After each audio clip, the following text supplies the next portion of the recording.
Hey you guys, welcome back to my channel. For those of you who don't know me, my name is Nicole and I'm so happy you clicked on this video.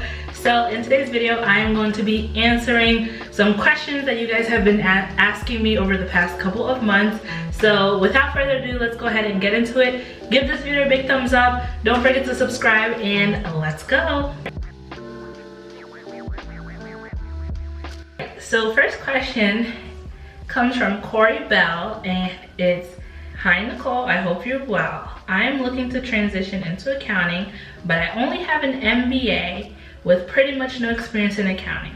I have handled money as a manager in retail and customer service. Is it possible to get an entry-level job with my little experience and just an MBA, or is it a little bit of a stretch?" Her question is, with the experience that she has handling money as a money manager in retail and customer service, if it's possible for her to get an entry-level job in accounting. And she also has an MBA, so it's not. With you having an MBA, you would even qualify for some senior roles in accounting. So I have a whole video telling you guys about what you need to put on your resume, even if you don't have accounting experience. So go ahead and check that out, girl. I think that that will help you. But essentially, you have money managing experience, you have customer service experience, you have an MBA. I'm pretty sure you understand the basics of accounting, so you can do so much. You can go you can be an accounting senior, you can be an entry-level accountant, you can go do financial analysis, you can be a financial analyst, you can get into the consulting space, into managerial consulting, corporate consulting, financial consulting, banking. The options are endless for you, okay? So just because you might have not necessarily taken accounting classes or have a degree in accounting does not limit you from getting good jobs in accounting. So great question. The next question is from Latoya Jones. She says, "How did you learn all your languages? I would like to learn Spanish fluently, but I'm older now, so it will be challenging. Accepting recommendations on the best way to learn another language, please." This is an amazing question because if you guys have been following my vlogs, I think I shared that I'm currently working on an international client that's based out of France. So a lot of it is translating work. And how I got into learning languages is just due to where I'm from and my family background. I'm not gonna go into that because I have a whole video talking about me being a polyglot. Go ahead and check that one out. But the best way for you to learn languages is to take classes and just be dedicated. So if you want to learn Spanish, I recommend getting one of those language learning apps and just starting from there. And if you can enroll yourself in a course, maybe through a community college or an online program, enroll. And another thing is start going to Spanish speaking countries. If you have the opportunity to travel, go to Spanish speaking countries so that way you can practice your Spanish and get better at it, because once you have that down on your resume, it's going to be super helpful for you at work, getting pulled into other international clients or clients that speak Spanish or whatever language it is that you're learning. So enroll in a course, get the app online and just start practicing. And there's also groups. If you go to like Facebook and different groups, they have groups that practice language for those interested in traveling. So try to find one of those and just start. Don't be afraid. It doesn't matter how old you are. Just go ahead and start and jump right into it. Even if it's rusty, at least you have that knowledge down, and it's gonna take you a long way for sure. So thanks, Latoya. From my girl Shiley, she asked, "Do you prefer consulting or audit work?" Well, I still do audit, but as a consultant. I'm an internal audit consultant, so I'm still doing auditing, but it's not external auditing like before where it's just reviewing financial statements and going by the book. Right now with internal audit, I love it because I have a bit more freedom of how I want to tackle a project or how I want to analyze a specific audit that we're doing.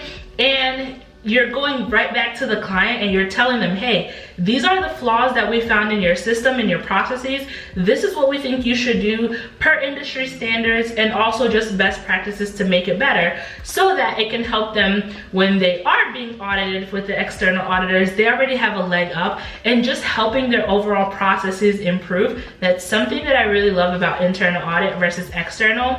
But I will pick the consulting side just because it's a little more broader and more flexible than what I was doing in external audit. From Shuni's camera roll. As you progress in public accounting, such as manager or senior, do you start to work in one particular industry, for example, healthcare? No. The answer is no. And of course, this really depends on a couple of different factors. This depends on your firm need, client need, as well as how your team dynamic is where you're working. If you're working at a smaller firm, you will probably be involved in a couple of different industries just because smaller firms, not as many clients, not as many people. Everyone is just helping out as they can. Obviously, if you're in a bigger firm, they are more inclined to leading you down a specific track. So if you like healthcare, you will follow the healthcare track up until you promote senior manager and above. But that doesn't mean that that's all you're limited to. Every now and again, they might pull in your help or expertise for tech, for example. So it's not set in stone, but if you want to take your career track with one specific industry, then that is something that you already need to bring up to your career coaches and people that you work with and let them know, hey, I really love healthcare, I want to continue, I really love tech, and I want to continue progressing down this track. So it's not set in stone per se, but 9 times out of 10, and again, it depends if you're at a bigger firm than a smaller firm, you will probably project in that career track. From Lola, how would you recommend for practicing for the situational judgment test, verbal reasoning exams?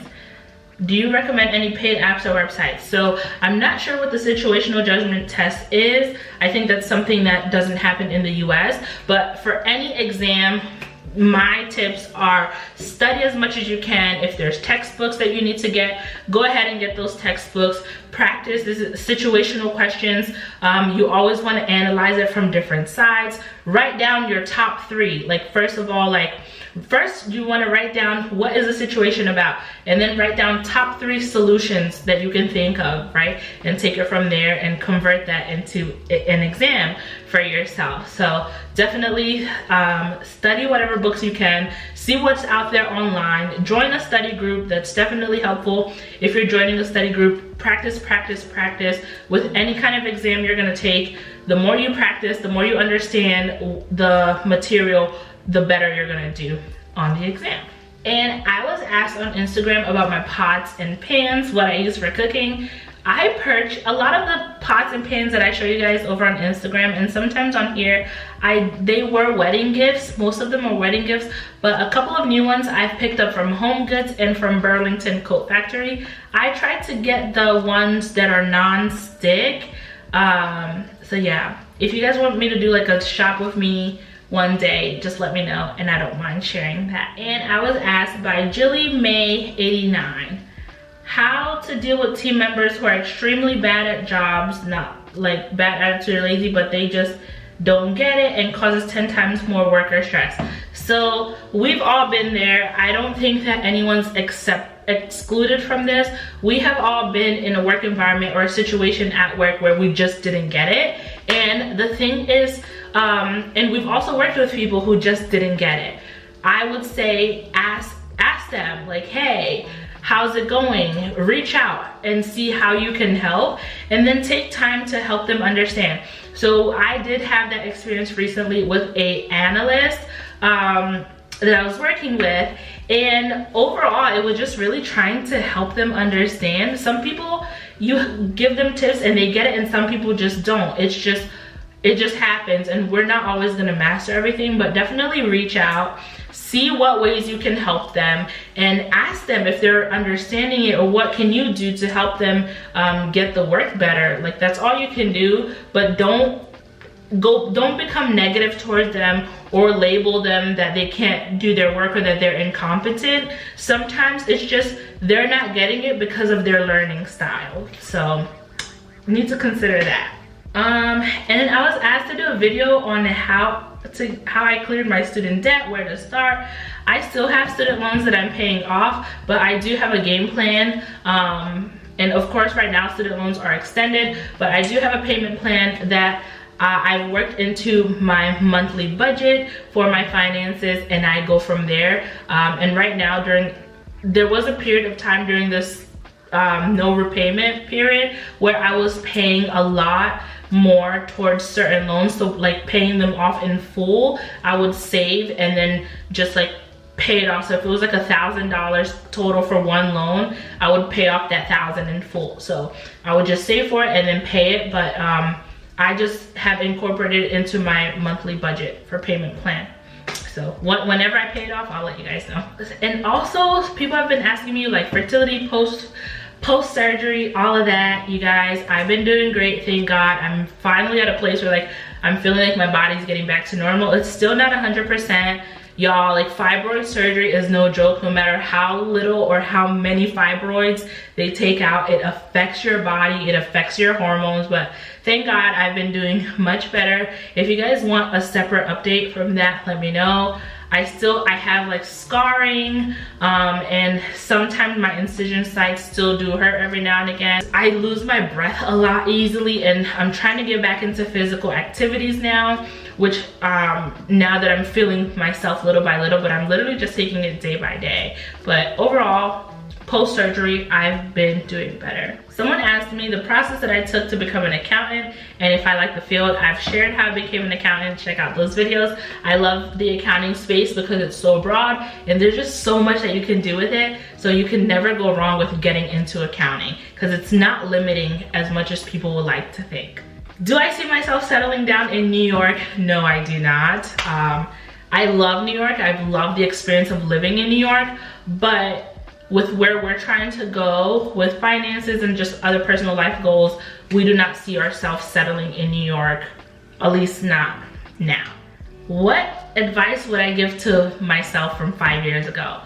22-year-old me, I would tell her, keep going and don't worry about what other people think about you. Just focus on what you know you need to do and focus on what God has called you to do.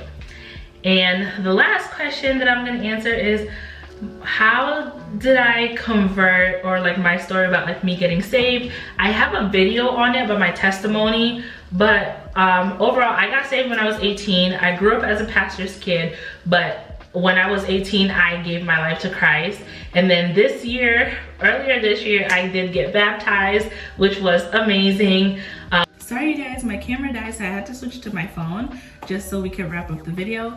But in terms of my testimony, I can make an updated video for you guys as to how my Christian journey has been.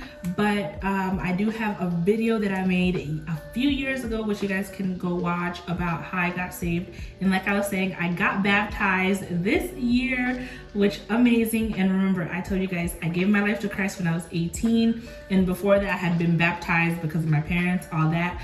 But at 27, I got baptized, and it's been a journey.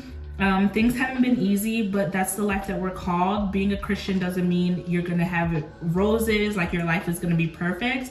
But the Bible tells us in this world you're gonna have trials and tribulations, but take heart because Jesus already overcame the world for us, you know. So no matter what hardships I'm going through, like my fertility journey, just other life things, you know, at the end of the day, Jesus is my constant, Jesus is my focus. And ending the video on that note, if you have not given your life to Christ, I highly recommend it. If you don't know how, if you're like, you're not sure, go ahead and send me a message. Let's talk, you know, you never know. I don't mind sharing a bit more of my story with you guys, but telling you guys, like, living for Jesus is just one of the best things ever, because again, things are hard. Life is hard. We all have things that's going on, but there's just a peace that comes with knowing that you have Jesus as your Lord and Savior, that Christ died for you, and that you have easy access to God, your maker, your creator, you know. So again, if you want to talk about it more, DM me. So I love you guys. Go ahead and give this video a big thumbs up if you enjoyed it. Any other questions or any video subject you want me to do for the next one, let me know in the comments. I love you guys. Follow me on Instagram if you haven't already, and I'll see you later. Bye.